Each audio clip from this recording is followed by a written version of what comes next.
ริ่มทำข้อสอบได้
สวัสดีบรรดาเพื่อนๆที่กำลังติดตามรับชมรับฟังรายการตัวพูดชวนลมสำหรับ EP ของมื้อนี้เนาะซึ่งจะเป็น EP หนึ่งที่เราจะได้มาอ่าล้มกันเนาะล้มกันถึงอ่ามาอัปเดตข่าวๆว่าซั่นซะเพราะว่าช่วงนี้ก็เงียบไปหลายเติบเนาะเงียบไปหลายเติบว่าการแข่งขันอิหยังต่างๆนะแต่ว่า ก็เริ่มจะมาคึกคักขึ้นมาเล็กน้อยในช่วงนี้เพราะว่า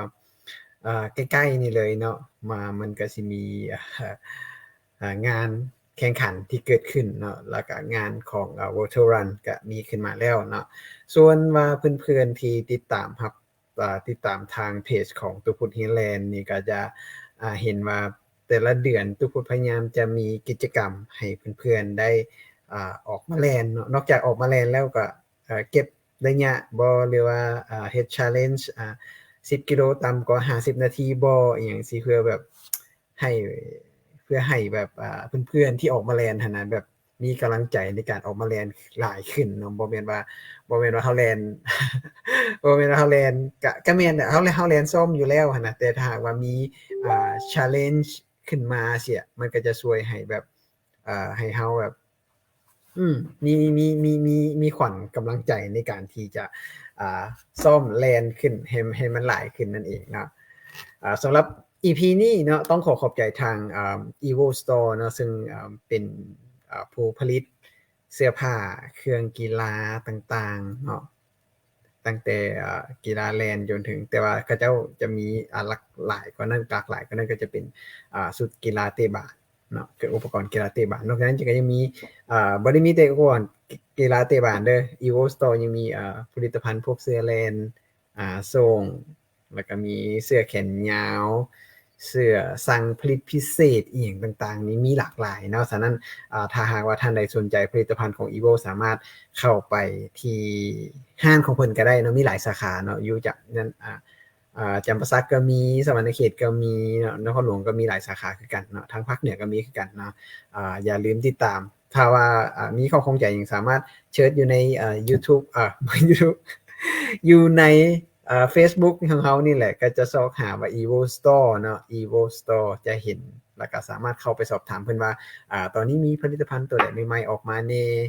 มีสาขาอยู่ไสราคาอิหยังจังไดสามารถสั่งซื้อออนไลน์ได้เนาะมีค่าส่งอิหยังต่างๆนี่เพิ่นก็สามารถส่งให้นะ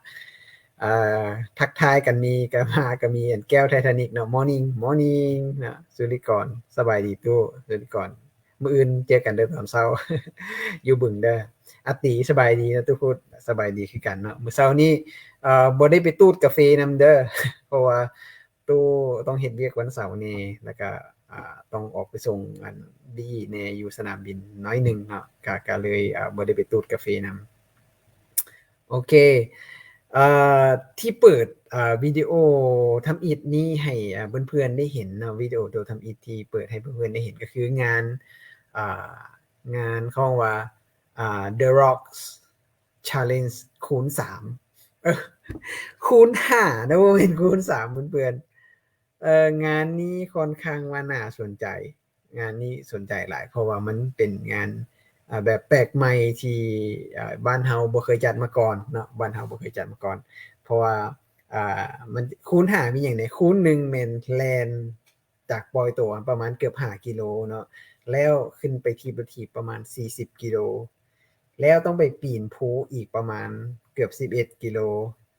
แล้วต้องเป็นไปพายเรือคายักประมาณ7กิโล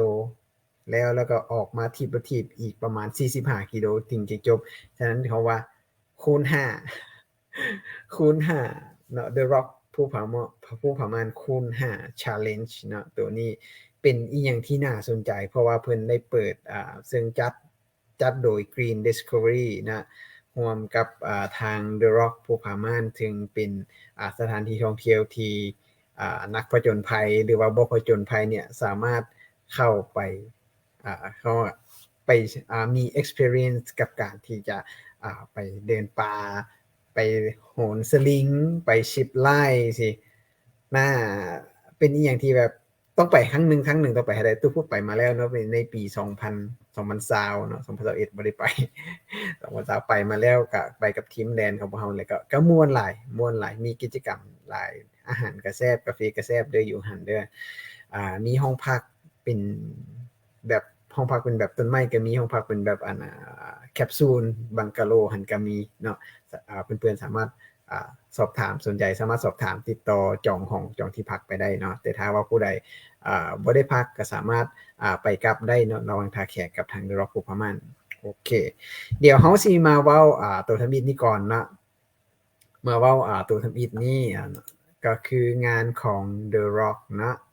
The Rock Challenge ตัวนี้เดี๋ยวแป๊บนึงเด้อเดี๋ยวสิเปิดอันนี้ขึ้นมาให้เบิ่งนะว่างานของ The Rock challenge ของ The Rock โอเคทึบโอเคมาละ challenge ของ The Rock นี่ The Rock Challenge คูณ5นะเพิ่นได้เปิดให้ลงทะเบียนเป็นที่เรียบร้อยแล้วเนาะเปิดให้ลงทะเบียนเป็นที่เรียบร้อยแล้วเพราะว่าบอกได้เลยว่างานนี้บ่ได้ง่ายอย่างที่คิดเพราะว่าบ่แม่นงานที่แบบต้องคนเดียวเนาะต้องแม่น2คนเด้อต้องแม่น2คนเพราะว่าเวลาจบก็ต้องจบพร้อมกันปล่อยตัวอาจจะก็ต้องปล่อยตัวพร้อมกันเพราะว่าตอนพายเรือคายักเนี่ยมันก็ต้องพายพร้อมกัน2คนเพราะว่าจะมีคนข้างหน้าคนข้างหลังพายเรือคายักเนาะโอเคสิมาเข้ารายละเอียดเลยเนาะงานจะจัดเมนวันที่26เนาะวันที่26เดือน3เดี๋ยวดูเลยมันก็ได้26วันเสาร์ที่26เดือน3 2022 26นี่เนาะโดยการส่วนเวลาปล่อยตั๋วยังบ่ได้ประกาศเนาะแต่เส้นทางจะเป็นอันนี้เนาะปล่อยตั๋วจาก The Rock ภูผาม่านแล่นลงภูเนาะถ้าผู้ใดเคยไปเนาะจะแล่นลงภูที่เป็นโค้งลงไปฮอดตีนภูก็ประมาณ 4.5 กิโลประมาณ 4.5 กิโลก็จะฮอดตีนภูหั่นนะหลังจากฮอดตีนภูหั่นแล้วก็รถถีบของตัวเองของครูตัวเองเนาะบะไว้ทางลุมท่าก็แม่นขึ้นไป transition ตรงนั้นเนาะก็ขึ้นรถถีบแล้วก็ออกตัวต่อโดยการถีบรถถีบแม่นจะถีบออกไปทางทำกล่องล้อเนาะถีบไปทางทำกล่องล้อแหละที่ไปจนสุดอยู่หน้าทำกล่องล้อก็ไปเข้า transition อยู่หน้าทำกล่องล้อหลังจากเข้า transition ที่หน้าทำกล่องล้อก็เปลี่ยนเกิบเนาะเปลี่ยนเกิบแต่หมวกกันน็อกน่าจะเอาไว้เพราะว่ามันจะต้อง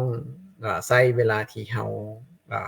พายเรือคายักกลับคืนลงมาเนาะหมวกกันน็อกน่าจะบ่ต้องปล่อยแล้วก็พวกแว่นกันแดดอีกต่างๆเนี่ยแต่ว่าสามารถเปลี่ยนเกิบได้เนาะจากเกิบที่เปลี่ยนมาอาจจะมาเปลี่ยนเป็นเกิบเทรลเพราะว่าจะต้องปีนขึ้นภูเพื่อข้ามเนาะถ้าหากผู้ใดเคยไปที่ทำกองล้อจะเฮาไปฮอดหน้าทำกองล้อมันจะมีทางเทือยางไปปากถ้ำแล้วก็เพื่อขี่เรือกันว่าแต่ว่าอันเส้นทางนี้มันจะเป็นฮอดปากถ้ำแล้วจะมีทางออกทางขวามือเพื่อไต่ปีนภูของ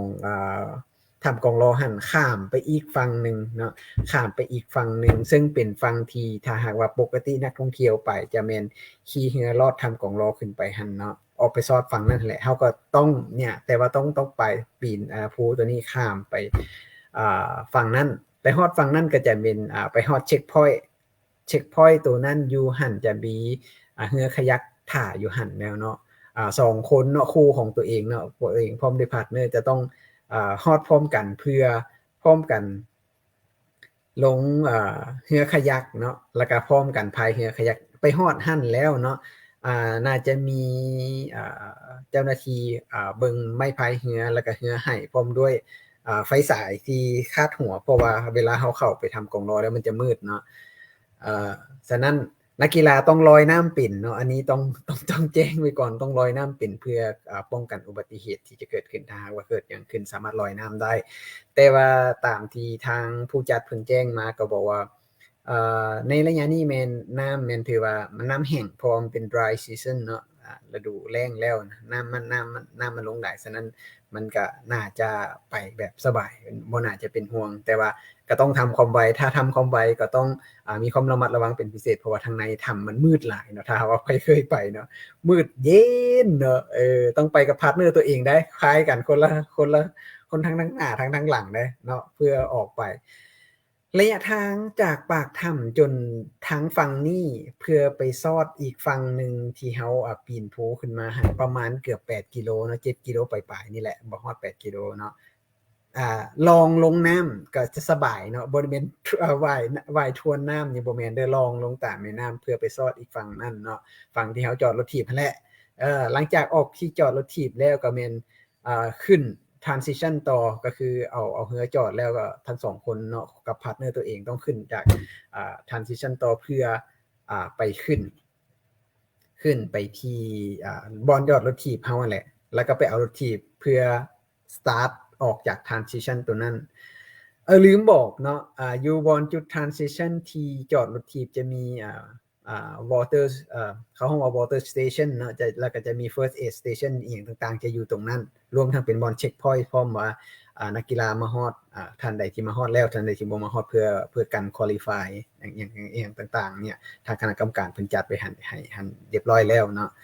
หลังจากเข้ามาหั่นแล้วก็อาจจะต้องเติมในนอนต้องเมื่อยต้องเติมกินน้ำกินไหนเติมหมักไหม้บ่หรือว่า Grab เป็นอีหยังที่มาสามารถยำได้แล้วก็ต้องถีบรถต่อเนาะออกจากทำกล่องรอกลับคืนเส้นทางเก่าแล้วก็ไปสิ้นสุดอยู่ที่The Rock ภูผาม่านจะเป็นจุด finisher เป็นจุด finish แล้วทุกคนก็จะเข้าว่าประสบผลสำเร็จในงานแข่งขันตัวนี้เนาะ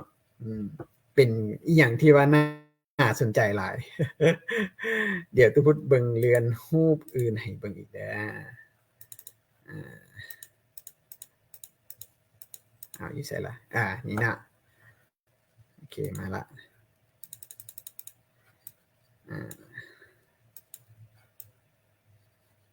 ทึบส่วนว่าค่าใช้จ่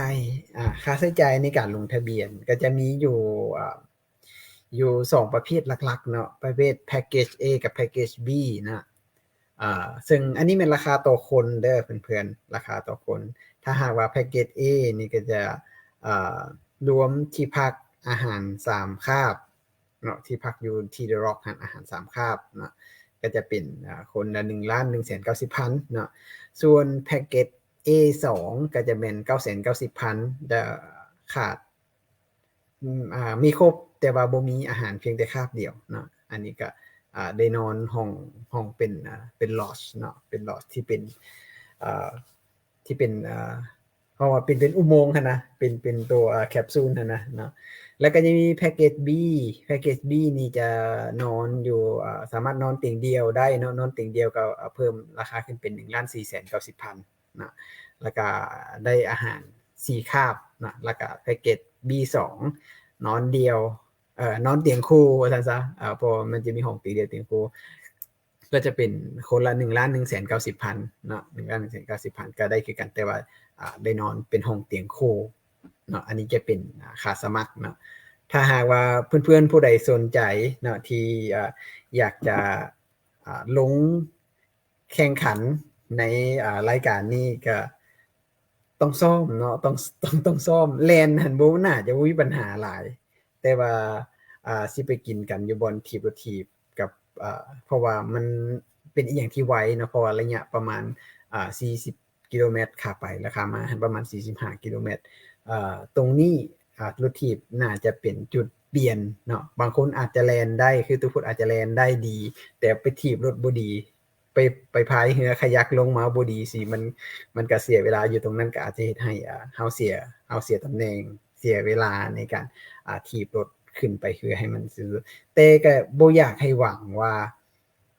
ถ้าหากว่าเป็นถ้าสมมุติว่าตู้พูดลงเนาะลงร่วมการแข่งขันในรายการนี้ตู้พูดบอกเลยว่าขอเพียงจบเนาะขอเพียงจบเท่านั้นน่ะอาจจะบ่ได้หวังว่าเฮาจะต้องญาติอันดับอันใดอันหนึ่งมาบ่หรือว่าจะต้องเป็นแชมป์อันนี้บ่แม่นเนาะสิ่งที่สำคัญคือเฮาได้คันเฮาได้เฮ็ดแล้วเฮาต้องเฮ็ดให้ดีที่สุดเท่านั้นแหละแต่ว่า อาจจะได้หรือบ่ได้อันนี้ก็แล้วแต่ว่าความสามารถของเฮานี่กับพาร์ตเนอร์ของเฮาในตัวจริงนะขออนุญาตอ่านคอมเมนต์อีกหน่อยนึงเด้ออนงจับคู่กับตู้พุดได้บ่ได้ตัวลงทะเบียนในตู้พุดเด้อลงทะเบียนในตู้พุดเด้อตู้พุดสิให้เจ้าคู่เนาะน้องสร้างก็บอกว่างานนี้มีมันแน่นอนแท้เนาะเป็นงานแรกที่ลักษณะแนวนี้ที่จัดมาเนาะเพราะว่ามันก็จะแตกต่างจากงานของ Box Underground ที่จัดเป็นงาน X-Race มาแล้วเนาะอันนั้นก็ยากอยู่แต่มันก็จะแตกต่างเพราะอันนั้นเฮาเฮ็ดเป็นรูปตัวนี้ก็เฮ็ดเป็นรูปแต่ว่าตัวนี้จะระยะรูปก็จะไกลกว่ามีการขี่รถถีบอีกต่างๆนี่ขึ้นมาเนาะนิ้นบอกว่าไปบ่สันสวนทางน้องลูกอีกคิววงศาเนาะลองเด้อจับคู่กันแล้วไปโลดเนาะสมัครแล้วก็ซ้อมมาดีๆซ้อมมาดีๆแน่รับรองว่าทุกคนจะได้ประสบการณ์การแข่งขันที่ดีแน่นอนเนาะนาคินสบายดีทุกพุดเด้อได้แต่ติดตามชมมาแหน่มาให้เห็นหน้าแหน่160กิโลเมื่อกี้ก็บ่มาเด้อแต่นาคินน้อยสวัสดีทุกพุดเนาะสร้างบอกว่างานนี้ตังหน้าสีไผนวาศักดิ์สิทธิ์เขาโหมงานโหดแบบนี้เด้อฝากเด้อฝากตัวได้เก่งหลายต้องมี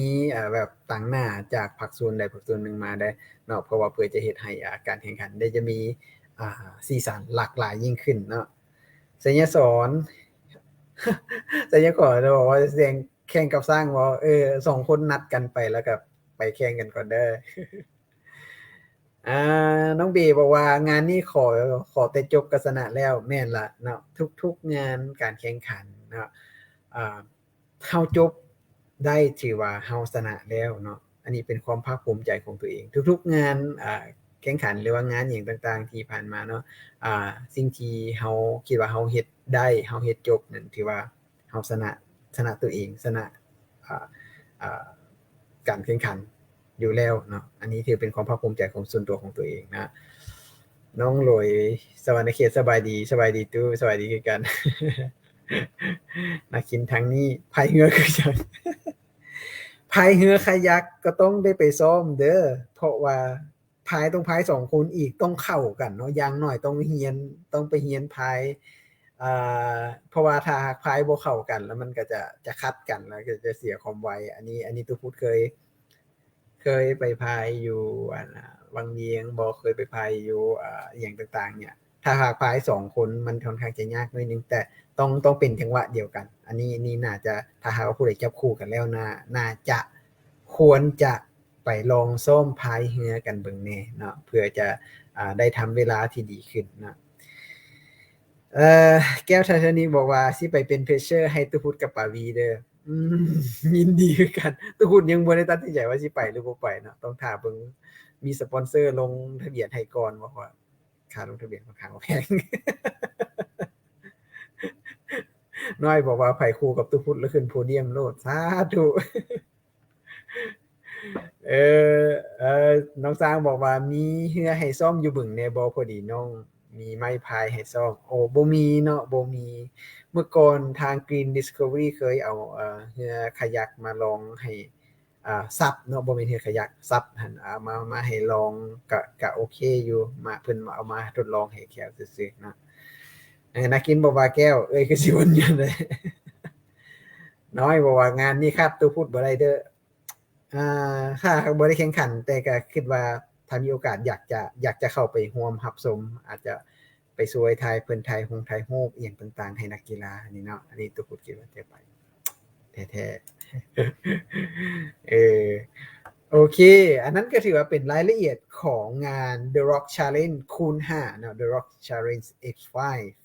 เนาะซึ่งรายละเอียดการสมัครอีหยังต่างๆสามารถเข้าเบิ่งได้ที่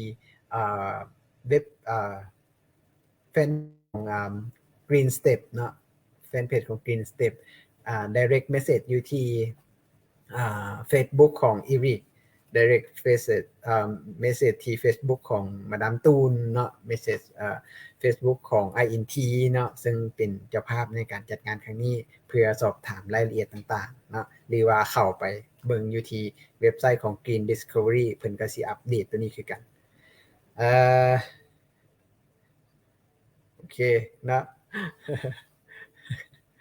เนาะทีนี้ถือว่าเป็นงานคร่าวๆที่ว่ามาลงให้ฟังเนาะงานของGreen Discovery เนาะ The Rocks Challenge X5 ตัวนี้เนาะซึ่งจะอย่าลืมว่าเฮาเพิ่นสิจัดในวันที่26เดือน3 2022นี้ฉะนั้นเพื่อนๆผู้ใดที่สนใจอยากจะลงแข่งขันสามารถหาคู่ร่วมหาคู่หาคู่ร่วมอุดมการณ์แล้วก็เริ่มซ้อมได้แล้วตั้งแต่มื้อนี้เนาะบ่ว่าจะเป็นการทีมละทีมการว่าพายเรือส่วนการแล่นกับการปีนภูหันน่าจะบ่เป็นปัญหาเท่าใดน่าจะรอดตามปกติแต่ว่าอยากให้ไปเน้นอยู่ในส่วนของทีมละทีมกับพายเรือตัวนั้นเพื่อให้เฮาจบตามเวลาที่เฮาคาดหวังเนาะโอเคเนาะพอดีถนัดพุ่นน่ะน้องสร้างบอกว่าจะมีโปรแกรมบวกลอยน้ำจาก500เมตร 1,000 เมตรดีเด้อดีหลายเนาะโอเคเฮาสิตัวพูดสิสคริปต์ไปเลยเนาะแนะนำงานแลนต่อมาอีกงานหนึ่งก็เป็นงานของอ่างานของแป๊บนึงเด้อทึบเป็นงานของRun Round Challenge Series 2022งาน Run Now Challenge Series 2022แป๊บนึงเด้อเดี๋ยวขอเอาอันนี้ขึ้นมาก่อนจึง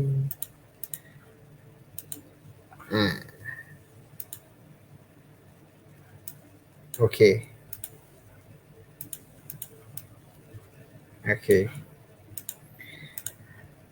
งานของRun Now Challenge 2022 Series ตัวนี้แม่นเพิ่นเริ่มมาแล้วเนาะเริ่มตั้งแต่เดือน1อันนี้ตุพุทธขอก็ได้แชร์กิจกรรมตัวนี้ออกไปแล้วเนาะเพื่อให้เพื่อนๆได้รับทราบว่ามันมีกิจกรรมของRun Now Challenge 140K ซีรีส์ของ2022ซีรีส์ตัวนี้น่าจะมีตามที่ตุพุทธเดาเนาะเพิ่นยังบ่ได้ประกาศทั้งหมดแต่ตามตุพุทธเดาซีรีส์ทบิดนี่แม่นเขาฮ้องว่า Give Love Give Life Give Blood เนาะก็คือให้ความรักให้ชีวิตแล้วก็ให้เลือดเนาะซึ่งอยู่ในตัวนี้หันจะเป็นการร่วมเพิ่นได้เฮ็ดร่วมกับทาง Lao Red Cross หรือว่า Blood Donation Center นั่นเองซึ่งเป็นศูนย์บริจาคเลือดแห่งชาติอยู่ที่นครหลวงเวียงจันทน์เพิ่นร่วมกันจัดขึ้นมากิจกรรมตัวนี้เนาะโดยที่ทุกคนที่เข้าร่วมกันกิจกรรมตัวนี้นอกจากที่เพิ่นจะได้ร่วมแล่นแล้วมีสุขภาพแข็งแรงแล้วก็สามารถเฮ็ดตามสิ่งที่ตัวเองเฮ็ดไว้หมดแล้วนั้นเพื่อนๆก็จะยังจะได้เป็นการช่วยเหลือส่วนหนึ่งนอกจากเงินที่เฮาสมัครในการเข้าร่วมกันVirtual Run ตัวนี้เนาะเงินส่วนหนึ่งหลังจากหักค่าใช้จ่ายแล้วเพิ่นว่าเพิ่นสินำไปมอบให้กับองค์การกาแดงลาวของเฮานี่เพื่อเป็นการเฮาสุกยู้ให้คนทั่วไปได้ที่มีสุขภาพแข็งแรงหั่นได้ออกกำลังกายแข็งแรงแล้วสามารถบริจาคเลือดให้แก่องค์การกาแดงหรือว่าองค์การเลือดนี่เนาะของเฮานี่แหละเพราะว่าหยังเพราะช่วงนี้ช่วงโควิดแน่คนไปบริจาคเลือดก็มีน้อยหลายซึ่งดังนั้นที่มีการที่เฮาให้มีการรณรงค์กันให้มีการไปบริจาคเลือดเนาะเพราะว่าซุมื้อนี้คนเจ็บที่อยู่โรงหมอต่างๆทั่วประเทศหรือแม้แต่อยู่ในเฉพาะในนครหลวงเวียงจันทน์นี่เองเนาะตัวเพราะว่าจะเห็นได้ว่าเลือดที่อยู่ในธนาคารเลือดหั้นบ่มีความเพียงพอกับความต้องการของคนเจ็บที่มีในปัจจุบันนี้ฉะนั้นจึงมีการจัดchallenge ตัวนี้ขึ้นมาเนาะเพื่อเป็นการระดมให้แก่คนที่มีเงื่อนไขมีสุขภาพแข็งแรงหั้นได้ออกไปร่วมกันออกไปบริจาคเลือดเพื่อคนเจ็บที่เกิดจากอุบัติเหตุบ่หรือเกิดจากพยาธิอิหยังต่างซี้เนาะเพราะว่าปกติแล้วตุพุทธก็เป็นคนหนึ่งที่บริจาคเลือดมาโดย โดยตลอดบ่ขาดเนาะทุกๆ3เดือนก็จะไปบริจาคก็จะเห็นว่าตุพุทธบริจาคถ้าผู้ใดที่เอ่อติดตามFacebook ส่วนตัวของตุพุทธจะมีการอัปเดตให้ว่าในทุกๆ3เดือนตุพุทธไปบริจาคให้อยู่ไสนี่เพราะว่าตุพุทธก็เป็นคนที่บริจาคมาแล้วหลายปีเนาะซึ่งครั้งล่าสุดนี่เป็นครั้งที่20เนาะแล้วบริจาคเลือดไปแล้ว20ครั้งก็ยังเฮ็ดต่อไปเนาะเพื่อว่าเป็นการบริจาคเลือดเป็นการช่วยได้ช่วยชีวิตคนเนาะได้เฮ็ดให้เฮาฮู้สุขภาพของเฮาอีกเนาะเพราะว่าตัวอย่างว่าถ้าเฮาช่วงที่เฮาบ่แข็งแรงเฮาบ่แข็งแรงถ้าเฮาไปก่อนสิบริจาคเพิ่นก็จะเช็คเนาะเช็คเลือดของเฮาเช็คความดันเช็คอุณหภูมิหยังต่างๆถ้าหากว่าเฮาแข็งแรงมันก็สามารถบริจาคได้แสดงว่าเฮายังแข็งแรงเนาะซึ่งไปแต่ละครั้งตัวพุทธก็ได้เนาะได้บริจาคตลอดเพราะว่าก็รู้สึกว่าตัวเองค่อนข้างแข็งแรงก็ย้อนว่าเฮาเป็นคนที่ดูแลรักษาสุขภาพตัวเองนั่นแหละเนาะสำหรับงานของ Run Loud Challenge นี่เนาะเพิ่มเติมอีกนึงแม่นต้องสมัครออนไลน์ผ่านเว็บไซต์ของ Run Loud เนาะ runloud.com เนาะเข้าไปอยู่หั่นแล้วก็จะมีวิธีบอกวิธีบอกว่าต้องสมัครจังได๋ถ้ามีน่าจะต้องได้ register ก่อนเพื่อเป็น member เพราะว่ามันจะมีซีรีส์อย่างต่อๆไปของทาง Run Loud ที่เฮ็ดออกมาเนาะทาง Event for Good ประเทศออกมาโดยในหลังจากที่ว่าท่านเป็นเมมเบอร์แล้วเทื่อหน้าท่านมันจะมีเรคคอร์ดอยู่ในดัตต้าเบสของเพิ่นเนาะฉะนั้นครั้งหน้าถ้าหากว่าท่านอยากจะสมัครการแข่งขันรายการอีหยังต่างๆเสียมันก็จะมีขึ้นมาออโต้เนาะจะมีอยู่ในหันแล้วก็จะบ่ซอกยากอีกอาจจะบ่ได้ใช้อนาคตอาจจะเป็นแอปพลิเคชันสามารถไปสแกน QR code เพื่อรับของRed Pack ของพวกเราได้เลยบ่ต้องถือบัตรประจำตัวบ่ต้องถือพาสปอร์ตสัมมโนอีหยังไปให้มันยุ่งยากตอนที่เราเคยเป็นผ่านมาอันนี้ก็ถือว่าเป็นวิวัฒนาการที่ดีในการที่จะเฮ็ดให้อำนวยความสะดวกในการจัดงานใหญ่ๆคนเป็น 4-5,000 คนต่างๆที่คิดว่าให้มันไวขึ้นเนาะอันนี้ก็เฮ็ดไว้ก็ดีเนาะลงทะเบียนไว้โลดเนาะเพื่ออันนี้เนาะแล้วก็งานรันลาว2022 140K นี่ก็ถือว่าจะสิ้นสุดอยู่ในเดือน2เนาะสิ้นสุดวันที่28เดือน2นี่นะสิ้นสุดวันที่28เดือน2นี่แล้วก็จะก็ต้องแล่นให้ได้ครบ140กิโลเนาะก็จะมีเสื้อมีเหรียญฟินิชเชอร์ให้ทุกคนเนาะผู้ใดสนใจสามารถเชิญหาได้อยู่ที่ Facebook ของ Run Loud เนาะ Run Loud ไปเบิ่งเด้อแล้วจะมีรายละเอียดอยู่หั่นแต่ถ้าว่าเบิ่งแล้วตัวใดที่บ่เข้าใจอีหยังต่างๆสามารถสอบถามมาทางตู้พุทธได้เดี๋ยวสิอธิบายหรือว่าบอกวิธีสวยเนาะสำหรับเพื่อนๆโอเคเฮาสิไปตัวใหม่เนาะสำหรับลาวๆแม่นถือว่าจบไปแล้วเฮาจะไปตัวใหม่งานตัวต่อมาแม่นตัวนี้นะงานของตู้พุทธเอง งานของตู้พุทธเป็นง่ายๆตู้พุทธเดือนนึงจะเฮ็ดเทื่อนึงงานของตู้พุทธแม่นตู้พุทธจะเฮ็ดเดือนละเทื่อนะกติกาแม่นบ่ได้มีกติกาอิหยังที่ว่ายุ่งยากเนาะงานของตู้พุทธตัวนี้แม่นเพราะว่าจะอาศัยในส่วนของเว็บหรือว่าแอปพลิเคชันของStrava เป็นหลักเนาะเพราะว่าทุกคนถ้าหากว่าเคยจอยอยู่ในStrava Club Anchor Running เนาะ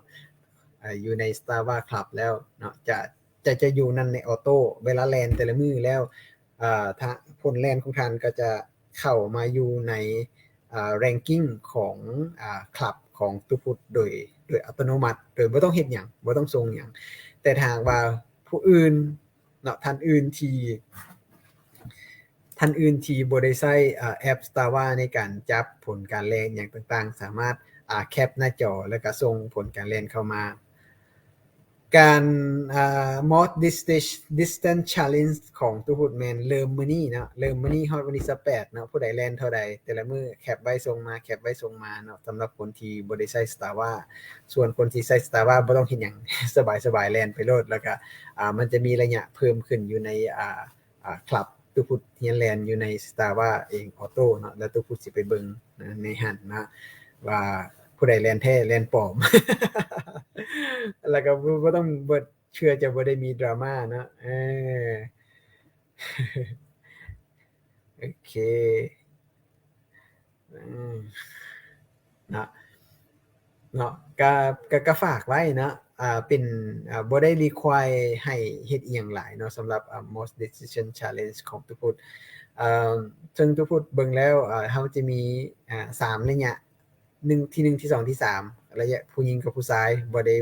ด้แยกอายุบ่ได้แยกหยังเพราะว่าของทุกพุทธนี่จะของรางวัลก็จะมี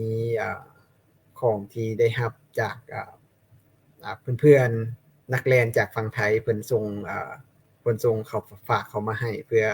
เอานำมาเป็นกิจกรรมในการแจกให้เพื่อนๆนักเรียนอยู่ทางฝั่งลาวมันจะมีเสื้อ finisher กับเสื้อของงานบุรีรัมย์มาราธอนซึ่งไอ้โจ้เนาะพี่โจ้ที่อยู่ทางอุดรนี่แหละเพิ่นไปแล่นมาเพิ่นก็เอามาให้ทุกคนเพื่อมาแจกต่อให้เพื่อนๆเนาะจะมีเสื้อ finisher มีธงมีเจลมีอ่าเสื้องานแล่นนั่นแหละเพื่อเอามาแจกให้เพื่อนๆแล้วมันจะบ่พอแต่ว่าทุกคนก็ได้รับการอุปถัมภ์จากทาง Evo Store เนาะในการหาของรางวัลมาเพิ่มเติมเนาะก็จะมีเสื้อแลนเอามาให้เพื่อนๆคนที่จะมี3อันดับเนาะหญิง3อันดับแล้วก็ชาย3อันดับที่เฮ็ดระยะได้ไกลที่สุดในวันที่25ถึง28กุมภาพันธ์2022นี่ก็ถือว่าจะเป็นคุณชนะแล้วก็ได้ของที่ระลึกจากทุกฟุตและก็คนที่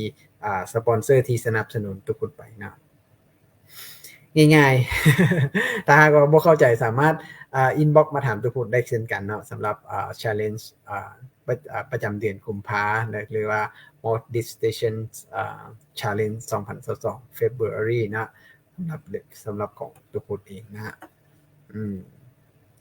แล้วก็นอกจากนี้จะว่าอย่างไรสิ่งที่ทุกคนอยากจะเพิ่มเติมให้แก่เพื่อนๆที่รับชมในตอนนี้หรือว่าอาจจะมารับชมภายหลังก็ได้เนาะเพราะว่าเราจริงๆแล้วในส่วนของในส่วนของ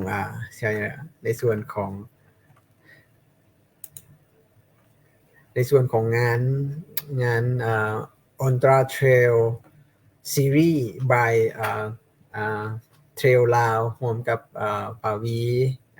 หรือว่าหังแฮมนั่นเองปาวีหังแฮมเนาะร่วมกับทุกพุทธเนาะที่ได้จัดเป็นกรณีพิเศษนะจัดเป็นกรณีพิเศษchallenge 160กิโลหรือว่า100 miles นั่นเองเนาะซึ่งจริงๆแล้วchallenge ตัวนี้ก็มีหลายคนเพื่อนๆหลายคน inbox เข้ามาหาทุกคนว่าอยากจะเข้าร่วมขอเข้าร่วมแน่แต่ว่าเนื่องด้วยว่าเป็นการจัดchallenge เฉพาะภายในกลุ่ม Trail ลาวเนาะของฉะนั้นก็เลยต้องได้ตอบปฏิเสธไปเนาะยังบ่ได้เปิดเป็นทางการเพราะว่า1คือเราบ่ได้จัดเป็นทางการแล้วฉะนั้นเวลามันที่จะมีหยังก็ มันจะมีดราม่าเกิดขึ้นเนาะอาจจะมีอิหยังต่างๆเพราะว่าเราไปเฮ็ด challenge ตัวนี้เรากุมตนเองทั้งหมดเนาะทุกคนกุมตนเองแม้แต่เรื่องอาหารการกินเนาะเรื่องที่พักเช้าน้ำในแล้วก็ความปลอดภัยอิหยังต่างๆก็ต้องแม่นรับผิดชอบด้วยตนเองทั้งหมดเนาะรวมถึงการเดินทางอิหยังต่างๆซี้เนาะเราก็เลยต้องได้ขออนุญาตตอบปฏิเสธไปก่อนเพราะว่าทาง Trail ลาวพวกเรากำลังเติบโตอยู่แต่ว่าเราบ่สามารถจัดเป็นงานอย่างเป็นทางการได้นั่นเองเนาะฉะนั้นแล้วก็ระยะมันก็ค่อนข้างว่าไกลแล้วก็โหดหลายเนาะฉะนั้นหน้าใหม่อาจจะยังบ่เคยแล่นแต่คิดว่าแล่นได้แต่ว่าถ้าไปเจออยู่ในสถานการณ์แบบนี้อยู่กลางป่ากลางดงบ่มีไผช่วยอิหยังได้สิมันจะเป็นปัญหา นาคินบอกว่า160กิโลโคตรเสียดายแม่นคันนาคินมานี่ม่วนบอกว่าม่วนเลยเนาะบอกว่าม่วนเลยสิเล่าให้ฟังก็ได้เนาะเป็นTrail Lao Ultra Trail Series 2022มันจะมีอยู่3สนามภาพ นาคินพลาดไปแล้วเด้อ160กิโลพลาดไปแล้วสนามที่2จะเป็นสนามของภูพนัง Challenge ตัวนี้แม่น50กิโลไปตอนเช้าไปกลับนี่ก็ถือว่าจบซึ่งปกติแล้วตูวีเรากับทางเทรลเราจะจัดอยู่ประมาณเดือน5หรือเดือน6ตอนที่มีฝนน้อยหนึ่งนี่แหละเริ่มมีฝนเนาะ50กิโลใช้เวลามื้อหนึ่งเนาะแล้วก็ครั้งที่3เนาะครั้งที่3มันจะอยู่วังเวียงนะบ่ว่าจะเป็นเอ่อพอปกติเฮาเซตกันอยู่ที่วังเวียงเนาะก็จะมีอาจจะใช้เส้นทาง30กิโลของวังเวียงเทรลหั่นเนาะตัวนี้หั่นปกติแล้วแม่นจะถูกจัดอยู่ในเดือน10เนาะก่อนงานวังเวียงเทรลอย่างเป็นทางการ1เดือนเนาะแต่ต่างเป็นการซ่อมเนาะอันนี้เป็นแพลนประจำปีของทุกๆปีที่ว่าทางทีมเทรลลาวร่วมกับปาวีแล้วก็ตุพุทธได้มีการล้มกันแล้วก็อยากจะจัดเป็นประจำเพื่อให้มันเกิดกระแสของการไฮกิ้งเกิดกระแสของการแลนด์เทรลอยู่ในบ้านเฮาให้มันมีการพัฒนาเพราะว่าหลังจากที่ว่าเฮาถูกโควิดผ่านมาแล้วงานวังเวียงเทรลหากจัดได้2ปีเนาะหลวงพระบางเทรลจัดปีนึงแล้วก็บริเวณเทรลหากจัดได้ปีนึงก็ถือว่าถูกยกเลิกไปทั้งหมดเนาะฉะนั้นการกีฬาแบบแลนด์เทรลอยู่ในบ้านเฮาก็เลยเงียบไปเนาะฉะนั้นสิ่งที่ทางตุพุทธแล้วก็ปาวีแล้วก็ทางทีมเทรลลาวพยายามอยากจะเฮ็ดเพื่อให้มันมีสื่อออกมาเพื่อให้ฮู้ว่าอยู่บ้านอยู่ลาวเฮาเนี่ยอยู่บ้านเฮานี่ก็ยังมีนักกีฬาที่อยากจะแล่นเทรลอยู่ยังมีอยู่ฉะนั้นผู้จัดที่ว่าจัดงานสามารถจัดงานอย่างเป็นทางการสามารถมาจัดได้ถ้าหากว่าประเทศเปิดเนาะโอเคเอาสิเรางานนะ60กันเด้อสิเรางาน60กิโลงาน60กิโลของพวกเฮาแม่นจัดในวันที่วันที่ใดก็จัดอยู่ในเดือนหนึ่งเนาะจัดอยู่ในเดือนหนึ่งวันที่28 30นะ28 30ก็ถือจัดในวันศุกร์เสาร์และอาทิตย์3มื้อโดยพวกเฮาแบ่งระยะกันเป็นแบบนี้เนาะมื้อทำอิฐแม่นเส้นทางแม่นบ้านท่าวังเหือผาใดผาด่างแล้วก็กลับมาบ้านท่าวังเหือระยะทางประมาณ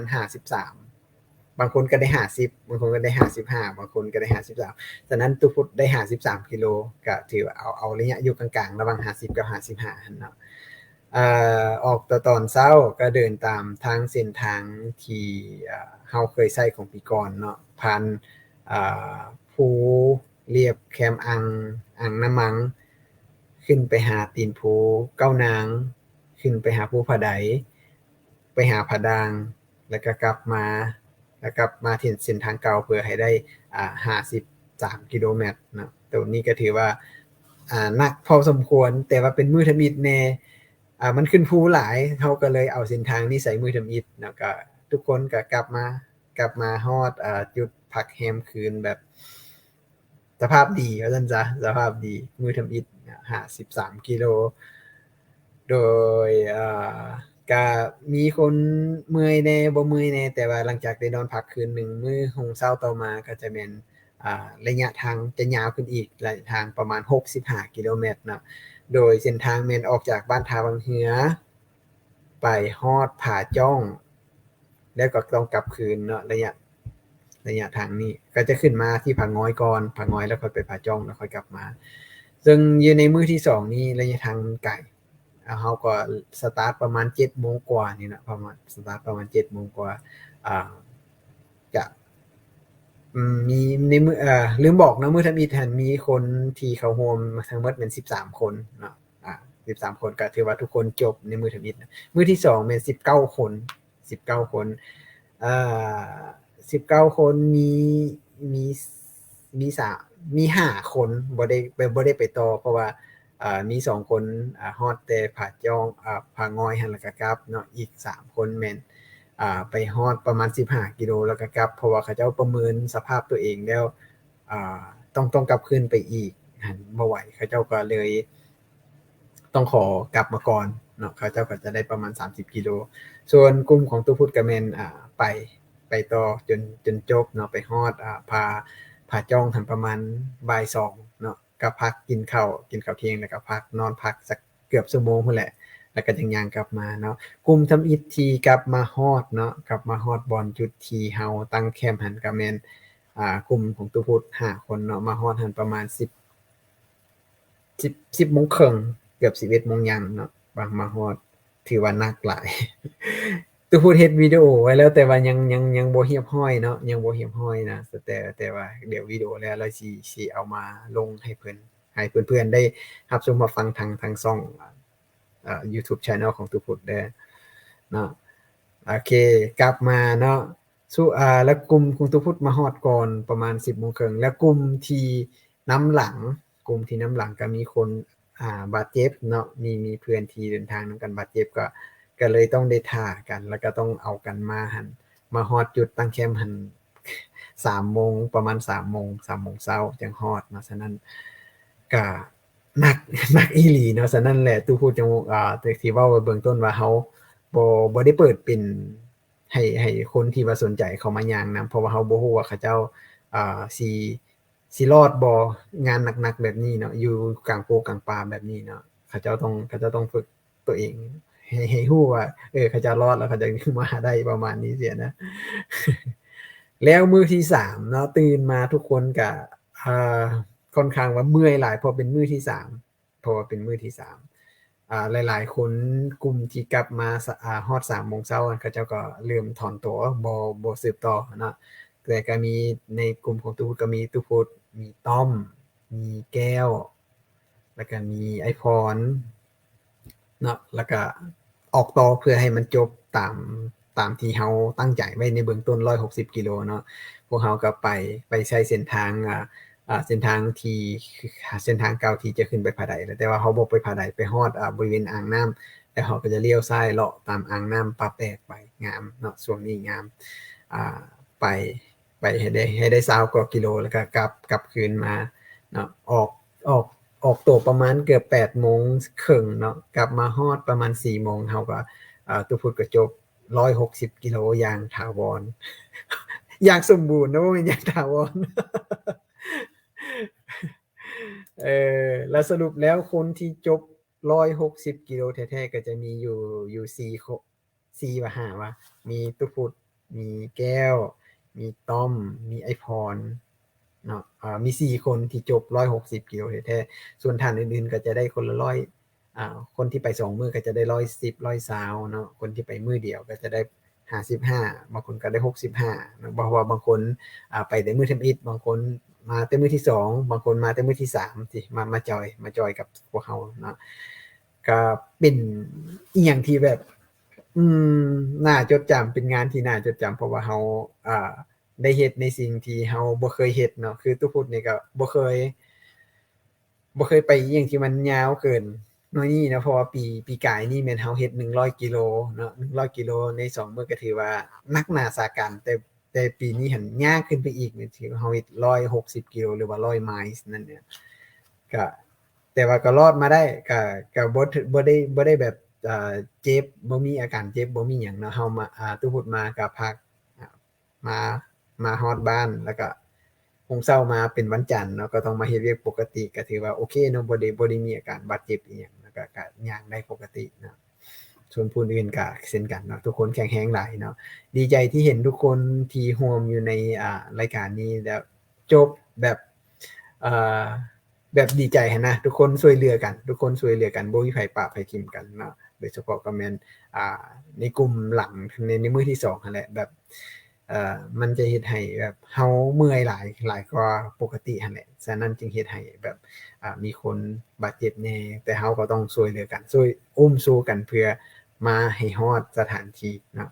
แสดงให้เห็นถึงความมีน้ำใจมีสปิริตของหมู่เพื่อนแล้วก็นักกีฬานำกันเนาะเฮาต้องช่วยกันแล้วก็จบพร้อมกันฉะนั้นอ่าขอย่องได้ว่าทุกคนนี่แบบสุดยอดทุกคนที่ไปงานนี้เนาะบ่ว่าจะไปมื้อหนึ่ง2มื้อหรือ3มื้อเนาะทุกคนสุดยอดอีหลีเนาะขอตบมือแฮงๆ เป้าบอกว่า นาคินบอกว่ามื้อที่2ฟังแล้วปวดพื้นตีน ปวดหมดทุกบอนนะบ่ได้ปวดที่พื้นตีนเด้อนาคินเด้อ 60-65กิโลนี่เมื่อยหลายเมื่อยกว่าที่เราคิดเพราะว่ามื้อวานนี้เฮามาเฮาก็ฮอดเที่ยงคืนแล้วเนาะนอนประมาณ5ชั่วโมงซื่อๆแล้วเฮาก็ตื่นมา4ชั่วโมงซื่อเฮาก็ตื่นแล้วสิการพักผ่อนก็น้อยแหน่ฉะนั้นมันก็อาจจะส่งผลให้เฮาเมื่อยสะสมแล้วฮอดมื้อที่3แหน่มื้อที่3เนี่ยแฮ่งเมื่อยเพราะว่าต้องมันสะสมมาแล้ว2มื้อเด้แต่ว่าทุกคนก็ใน4คนที่ว่าเฮ็ดจบแท้ๆนี่ก็ถือว่าต้องชมเชยนะชมเชยทุกคนที่จบมาในงานนี้นะหวังว่าอยู่ในอีกประมาณกลางปีนี้เนาะบ่ว่าอาจจะเป็นเดือน5หรือเดือน6นี่น่าจะเป็นอ่าภูพนัง challenge เนาะต้องได้50กิโลตัวนี้เดี๋ยวตัววีเราสิ2มื้อ2ยามร่วมกับทีม Trail เราสิ2มื้อ2ยามแล้วก็น่าจะนัดกันจัดอีกทีหนึ่งสำหรับคนที่อยากจะไปร่วมเนาะงานตัวภูพนัง challenge 50กิโลนี่น่าจะเฮาทีมทางทีม Trail ลาวแล้วก็ตัวพุทธน่าจะอนุญาตให้คนทางนอกมาร่วมนำเพราะว่ามันบ่ได้ยากหลายมันบ่ได้ยากหลายเนาะมันบ่ได้ยากหลายน่าจะแต่อาจจะรับจำนวนจำกัดเพราะว่าเฮาเน้นเรื่องความปลอดภัยแล้วก็เรื่องความปลอดภัยแล้วก็การกุมตัวเองทั้งหมดหั้นเป็นหลักมาก่อนเนาะฉะนั้นต้องเข้าใจนำกันแล้วก็ปีนี้น่าจะได้เฮ็ดวังเวียง challenge เนาะเพราะว่าปีกายนี่วังเวียง challenge ถือว่าพลาดไปเฮาบ่ได้เฮ็ดซ้ำย้อนว่าโควิดแน่เพิ่นห้ามเดินทางแน่อิหยังต่างๆแน่ก็เลยบ่ได้เฮ็ดฉะนั้นปีนี้คาดว่าสิได้เฮ็ดเนาะเพราะว่าโควิดก็เริ่มจางยังแน่มาตรการผ่อนผันอิหยังต่างๆในการเดินทางก็ถือว่าเริ่มลดผ่อนลงแล้วหากสามารถเดินทางไปต่างแข่งได้ค่อนข้างว่าอิสระได้น้อยหนึ่งเนาะเป้าบอกว่าต้องซ้อมต้องเตรียมตัวจังใดจึงจะไปกับทีมเทรลลาวได้อยากเข้าทีมเทรลลาวได้ต้องเป็นคนนิสัยแบบใดจึงอยู่กับทีมนี้ได้ตอบยากแล้วเพราะว่ามันเป็นอย่างที่แบบก่อนอื่นก็ต้องหมั่นซ้อมก่อนเนาะต้องหมั่นซ้อมให้แข็งแรงอาจจะซ้อมทางเรียบก่อนเนาะเป็นต้องมีวินัยในการซ้อมก่อนเนาะแล้วก็เฮ็ดให้เห็นว่าเป็นคนที่อ่าเราต้องเฮ็ดให้ตัวเองพ้นเด่นขึ้นน่ะตัวเองพ้นเด่นขึ้นอยู่ในไสแล้วเราจะเป็นตัวนั้นแหละจะเอามาเป็นในส่วนของที่อยากจะที่เข้าทีมเทยวลาวพวกเรา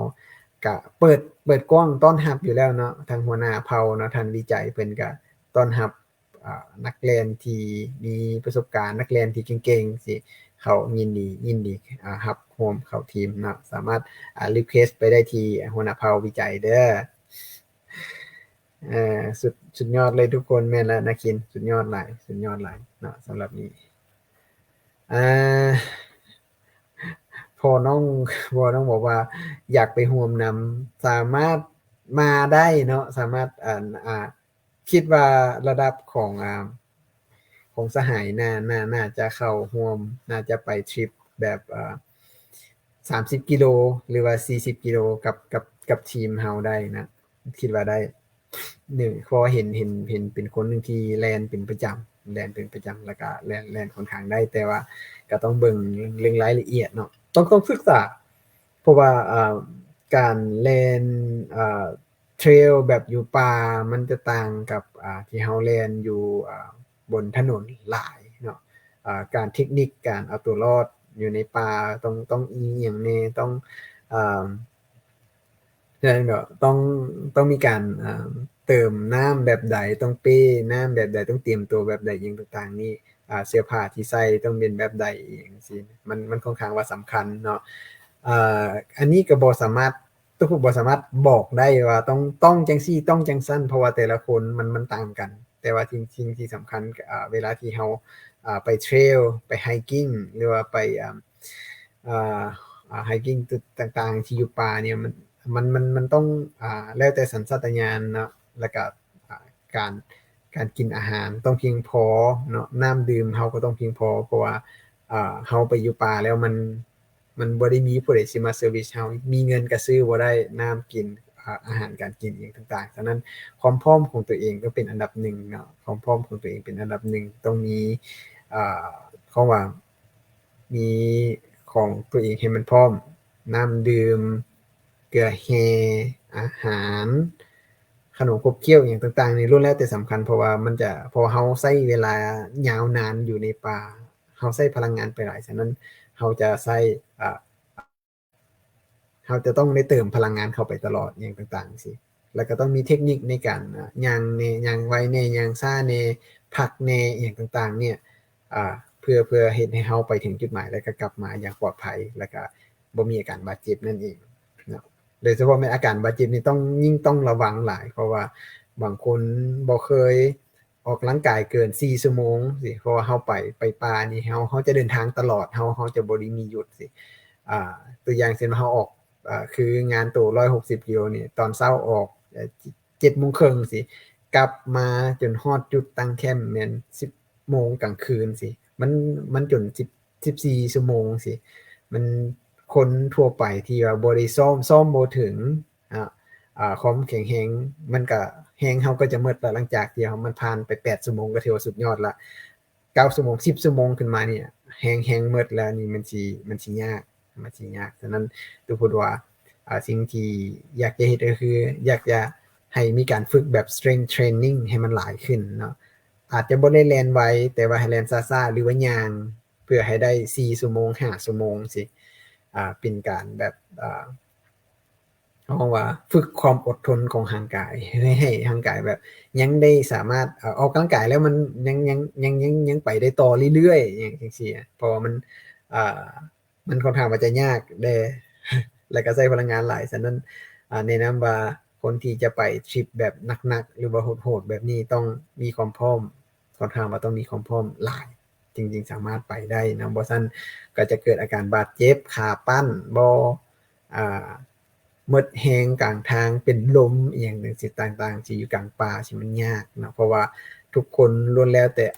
เอาแต่ตัวเองให้รอดเพราะว่าสิเอาคนอื่นนำนี่มันค่อนข้างว่ายากหลายฉะนั้นอยากให้ทุกคนที่คิดอยากจะไปทริปไกลๆทริปหนักๆโหดๆแบบที่พวกตุพูดไปกับทีม Trail Round นี่ต้องมั่นใจว่าตัวเองแบบรอดก่อนแล้วค่อยไปเนาะ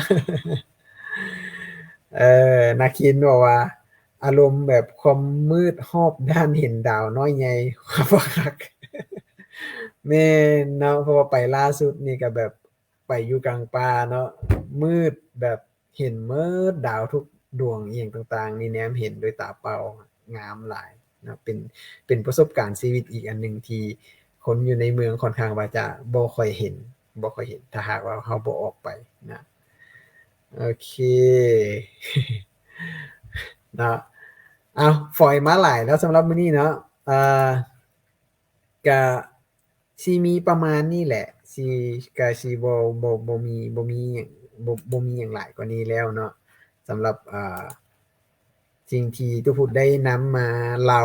หรือว่านำมาให้เพื่อนๆได้รับรู้รับฟังนี่หวังว่ามันสิเป็นประโยชน์เล็กๆน้อยๆให้กับเพื่อนๆเนาะคนที่อาจจะมาฟังตอนนี้บ่หรืออาจจะมากลับมาเบิ่งนำหลังนี้ได้นำไปพิจารณาถ้าหากว่าตัวเองอยากจะเฮ็ดแบบใดนะครับในการที่จะอ่าบ่ว่าจะเป็นงานเตรียมพร้อมความพร้อมในการลงแข่งขันของงาน The Rock Challenge X5 เนาะหรือว่าจะเป็นงานVirtual Run ของ Run Round 140กิโลเมตรหรือว่าจะเป็นงาน Most February Most Distance Challenge ของตุพุทธจัดเองนะแล้วก็งานอย่างต่างๆที่กำลังจะเกิดขึ้นอย่างต่างๆข้างหน้านี่หวังว่าไลฟ์นี้จะช่วยให้เพื่อนๆได้รับรู้ได้เข้าใจหลายขึ้นบ่หลายก็น้อยนะถ้าหากว่ายังมีปัญหาอีหยังก็สามารถอินบ็อกซ์มาถามตุพุทธได้เด้อสามารถอินบ็อกซ์มาถามตุพุทธเนี่ยได้เนาะสามารถตุพุทธก็ยินดีที่จะตอบเท่าที่รู้ว่าซั่นซะสามารถช่วยเหลือให้กับเพื่อนๆเท่าที่ความรู้อันน้อยนิดของพวกเขานี่ สามารถเห็นรู้ได้ว่าซั่นซะเนาะเอ่